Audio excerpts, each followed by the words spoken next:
Hello to whatever this is. Wow, where do I even begin?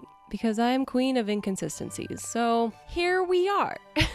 For those of you who are new to this channel, hello, welcome. This is an odd way for us to meet, just coming back. For those of you who've been around for a while, sorry I've been away. See, what had happened was, well, actually, before we even get into that, why don't I just walk you through what has happened and what has led us to here right now, and then I'll explain what's going on hither. Anyway, hello, I'm Dr. Mary. So the last time I think that I posted a longer video on this channel, by the way, this is like my little fidget toy, so sorry if it bothers you. I don't know why I apologize. I shouldn't apologize. I'm 32. Why am I doing this? Last time I posted a video on this channel was a hot minute ago. Summer got busy. I was working at the vet clinic over the summer, being pretend a baby doctor, which was big slay if you ask me. It was a lot of fun. I did have a little bit of a mental health crisis, but don't we all? It's 2024. If you aren't having a crisis, are you even existing in this world? Anyway, and so it has just taken me a bit of time to recover from said crisis. And I think my dear, wonderful friend / individual who helps me with a lot of the rescue stuff online says, Piccolo! Oh, she's not gonna come. She's gonna play. Hello. What do you have to say?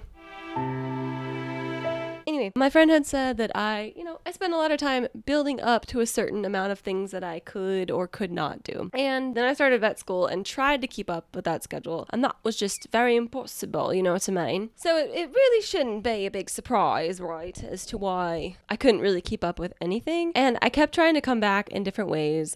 I feel like no one cares about this except for me. So just listen to my string of thoughts and then we'll just move forth. I gotta say my piece and then we're gonna move forward. Okay, so here we go. I just felt like, I would have some energy, I would have some creativity, and I'd pump out a few videos or some posts or have some great ideas. And then I'd go radio silent for a while because, first of all, she was not doing great. Okay. Me and her, we were kind of battling. We're friends now. We're working on it, but we were battling for a while. And then also at the same time, school, personal life, and then all of the animals in my home. And so it was just a lot. And I'm still kind of struggling into how I come back to this because one of my favorite things in the whole world is literally just sharing everything with you guys. But then also I get in my head that everything needs to be organized and it needs to be presented in a certain fashion. And then I see other people who are in a similar space of me who I love and adore, who seem to have it together. And then I just judge myself.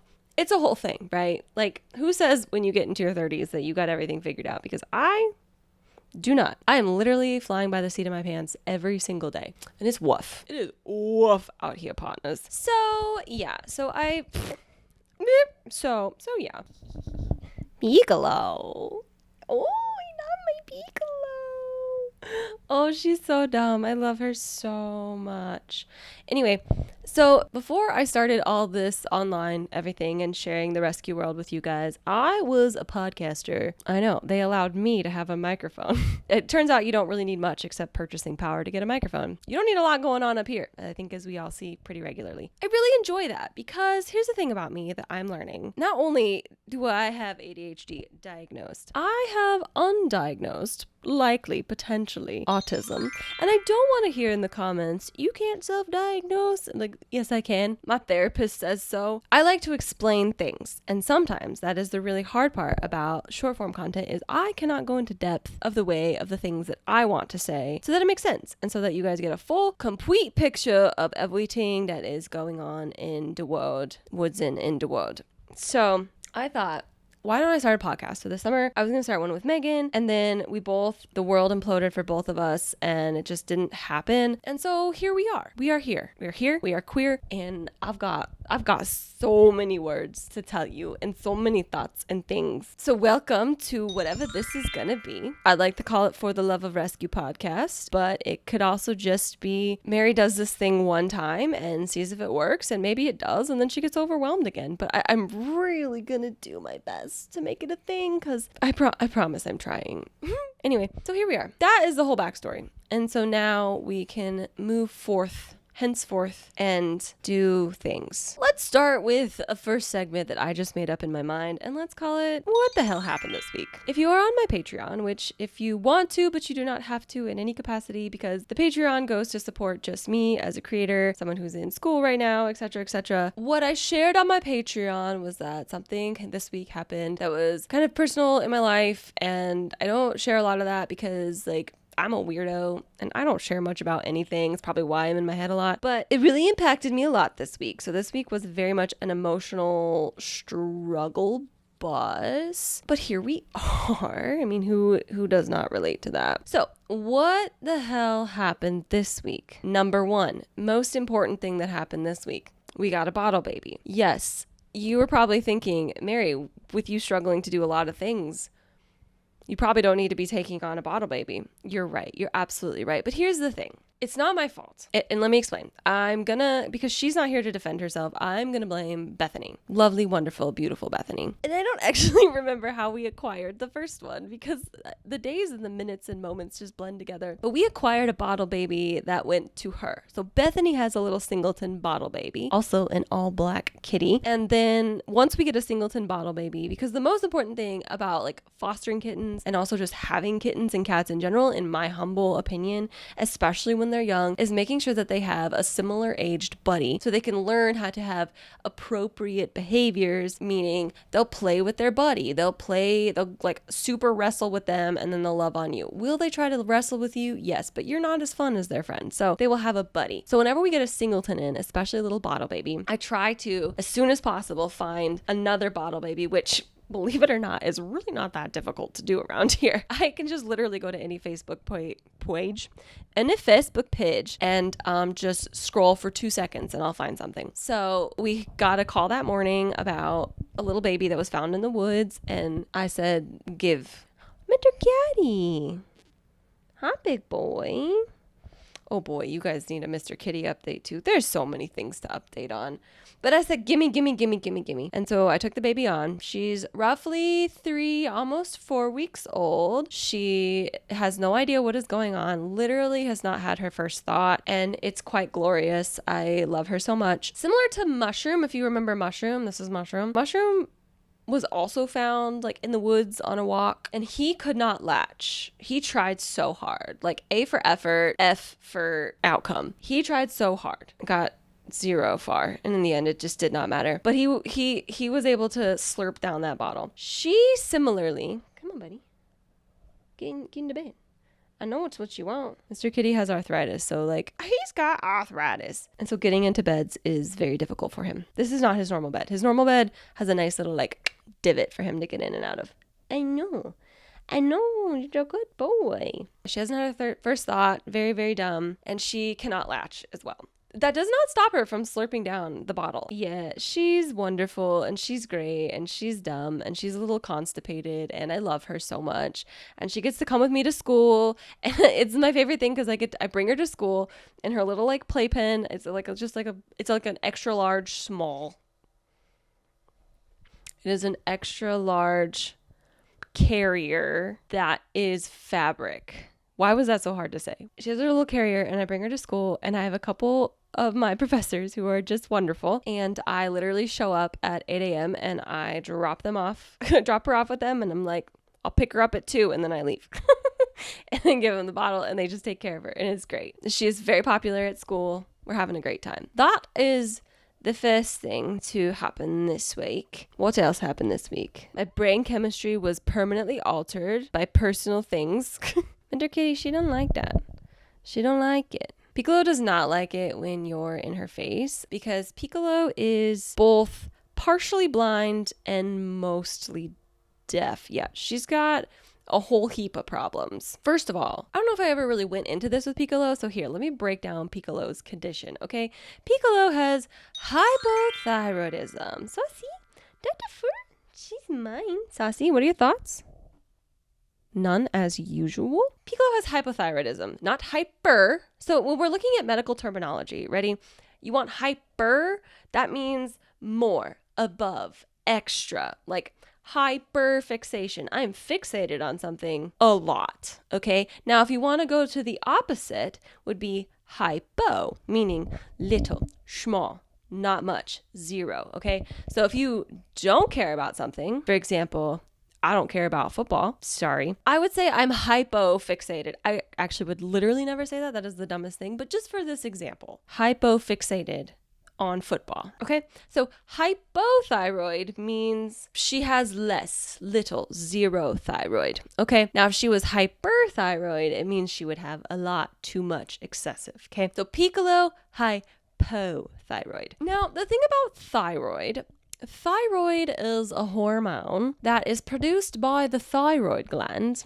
Very creative in the nomenclature, I am aware. That sits like right hither. You see hither?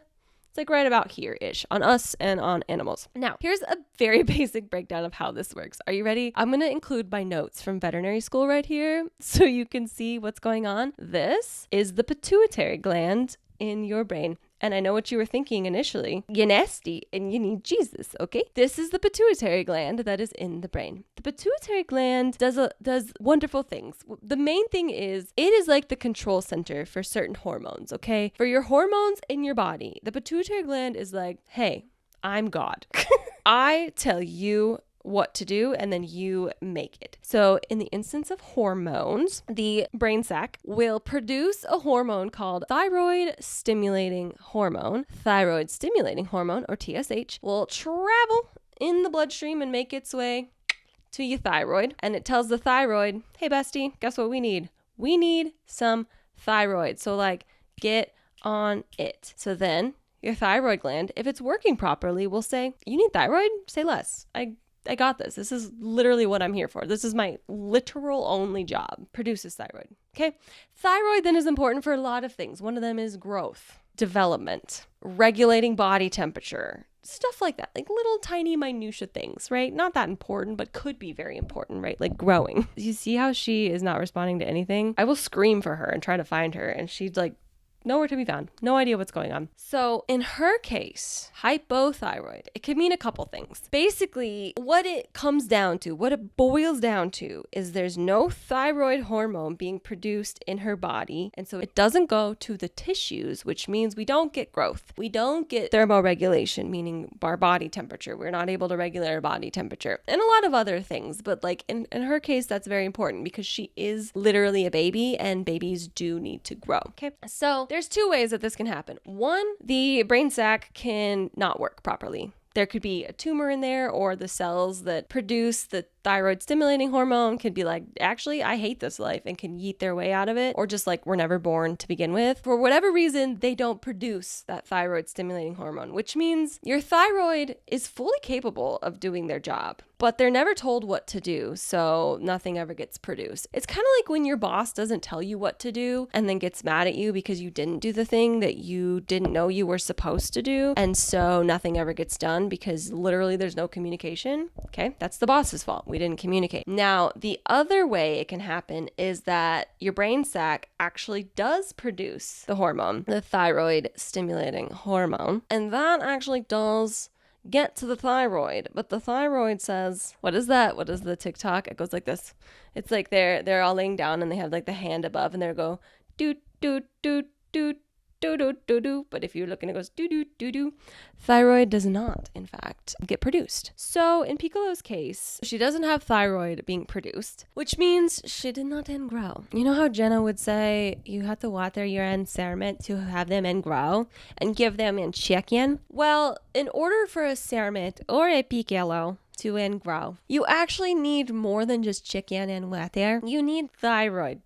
And without those, it doesn't matter how much water or chicken you give them. No grow, no go. And so her body didn't grow, her ears didn't grow great, and her eyes didn't grow great. So she can see and hear some things, but it's not a lot. And so she's just our special little gal. So anyway, that is hypothyroidism in a nutshell. So if you're thinking of it in terms of the opposite, so if we're just gonna flip the switch here, if we have hyperthyroidism, hyperthyroidism, that means either your brain sac is producing too much thyroid stimulating hormone, which is causing your thyroid to produce too much hormone, which means you are like, your body is just going in rapid overdrive. Like everything is working too much all the time. These cats typically, they are really skinny. They are hungry all the time because their body's just like running through everything. The other way it can happen is you have a normal brain sac, but maybe a growth or something on the thyroid. And so the thyroid is then producing too much thyroid hormone. That is science with Dr. Mary. I hope it makes sense. It is very rare in cats actually to have a hypothyroid kitten because typically, and I'm sorry to tell you this because it is a big bummer, typically they're not found or rescued, and so they don't live because you do actually need thyroid hormone to live, especially as you're growing. So they're small, they're petite.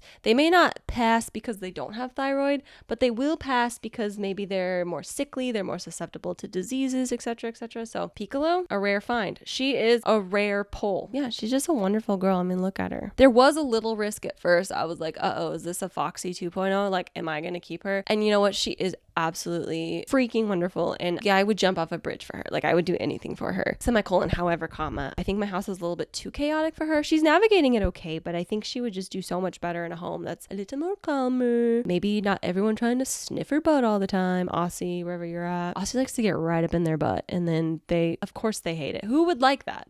I try to tell her that every time, but she doesn't listen to me. Her and Asha, we will find them the most wonderful home. She's still not spayed, so we are waiting for her to get spayed. So she'll be with me for a little while, but my house is just too much chaos for her, even though I am widowy obsessed with her. Widowy obsessed. Now that I went off that tangent, let me explain to you what this is. This is my wheel of misfortune. Okay, a few weeks ago, I asked my Patreon people for things that they would like me to talk about, and I would then put it on a wheel and spin the wheel, and then we would talk about it. Okay, this could be anything from, let's see, what do I have on here? I have like behind the scenes this week, although we already kind of did that, so oops. Dixie origin story, Mr. Kitty origin story, deep dive into kidney disease, my ringworm story, rescue stories, like Piccolo thoughts, like all these little things. So like I asked my people and we have a running list.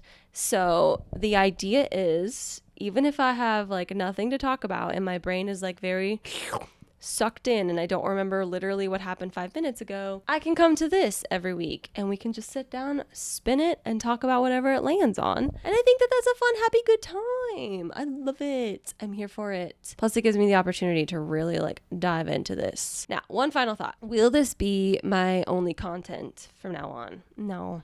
It won't be. But right now it's just like an easy start, right? Like an ease back into it. So we'll see how we go. But anyway, so every time that we spin it and we share the story, we will erase the spot. And then in the comments here, you guys will have the opportunity to add something to that spot. So whatever it is, like basically nothing is off limits because I will select for the things that I want or do not want to talk about. So I will censor you a little bit. It is what it is. Okay. And then for my Patreons, my lovely Patreons, you guys will get an extended version of this every week. So for you guys, we will probably do 1, maybe 2 spins, depending on like how long it takes me to get through a spin. And then whatever those land on, you patrons, you will get to replace one as well. Okay? So, I'm nervous. Without further ado, let us spin. This will probably, she can hear high-pitched sounds, so I'm wondering if she'll be able to hear this. Anyway, live, laugh, love.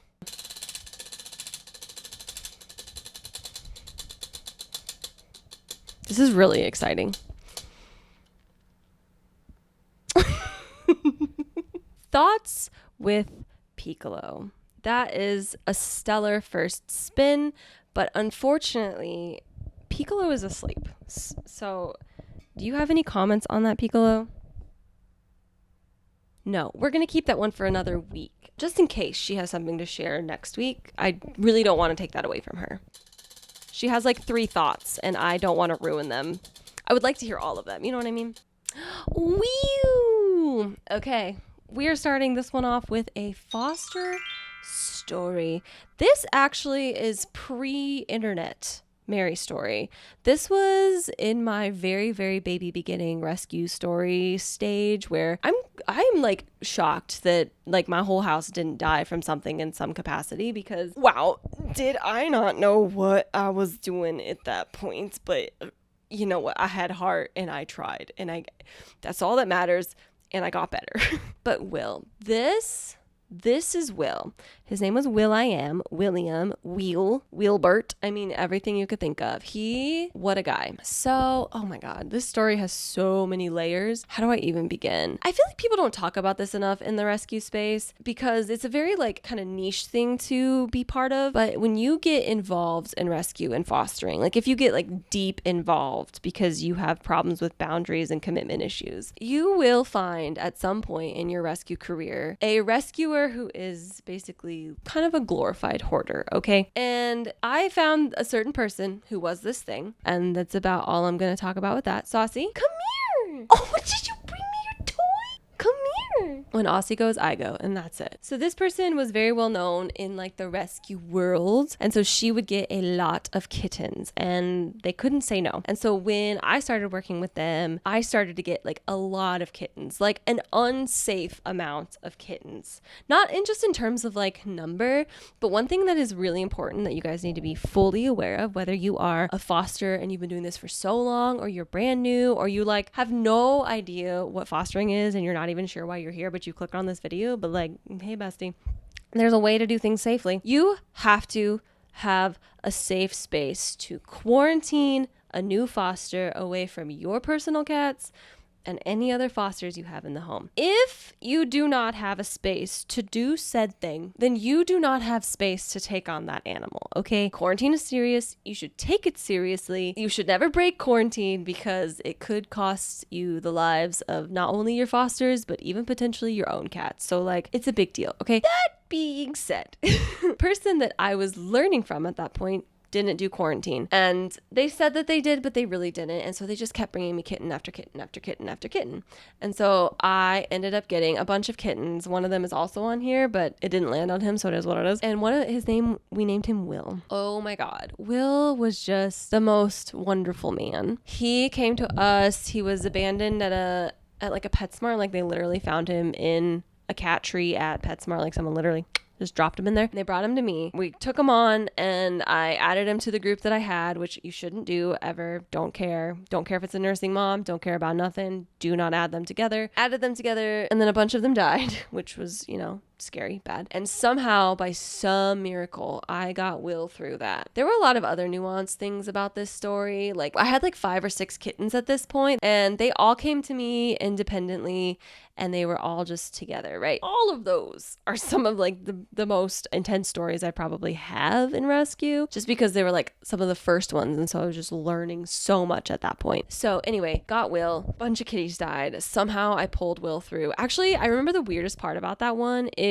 I had him, he was kind of declining. The person who I was working with like came over to my house to assess him. She pulled into my driveway. I went out to her. I was holding him. Then behind her pulls in the sheriff, and I was like, uh-oh.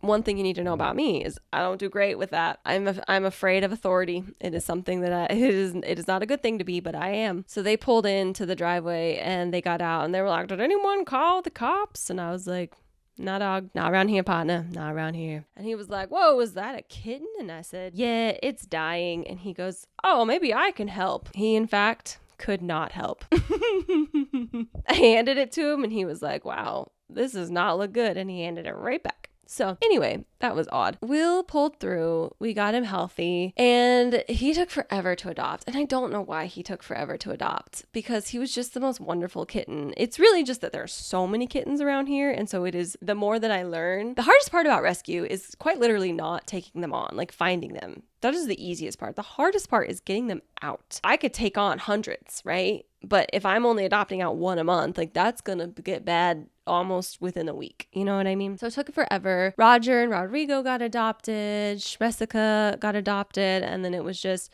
It was just Will and Annie, and they had bonded at this point. And I was trying for months, like months, to get him adopted. It was so hard, and he was like starting to fit in so well with my family, and he used to sleep on my head at night. Like, he was so wonderful. And it got to the point where my partner and I were like, I mean, we could just keep him, and we could keep Annie too. And I was like, 2 for 1. This is great. So close. And we finally decided, we're like, okay, if he doesn't get adopted at the adoption event that was coming up, that we would keep him, because it was not fair for him to keep going back and forth, and we both loved him, and he was just great. And then out of the blue, a friend that we know came and brought their whole family, and they adopted both him and Annie. And so even though like the story doesn't have a whole lot of dramatics to it, it's one of my favorites because I still get to go see him every once in a while. Like, I'm not over there that often. I'm very busy. I just can't fit things into my tight schedule. No, I try not to I try not to impose myself on people's lives whenever they adopt from us. I'm just kind of like, hey, how's it going? And if they want to send me more, great. If they want to send me less, fine. The likelihood that I will respond sometimes is very low because I am overcommitted, but I have seen him a couple times since he's been adopted, and he remembers me every time. I can walk in and say, and I'm sorry for your ears about this one,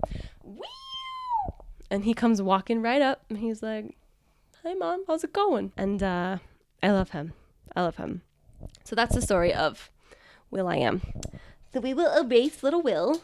Let me know in the comments below what you would like to hear about, see about, talk about. Doesn't really matter. I'm like I said, I'm open to just about anything because I will shoot down what I don't like. Moving right along. I think we can do one more, and then I will save one for the Patreon, and then that will be our first podcast on podcast. And here we go. Gave it a little bit harder up. Ooh, that looks so cool on camera. I'm a sucker for a rainbow. Oh my God.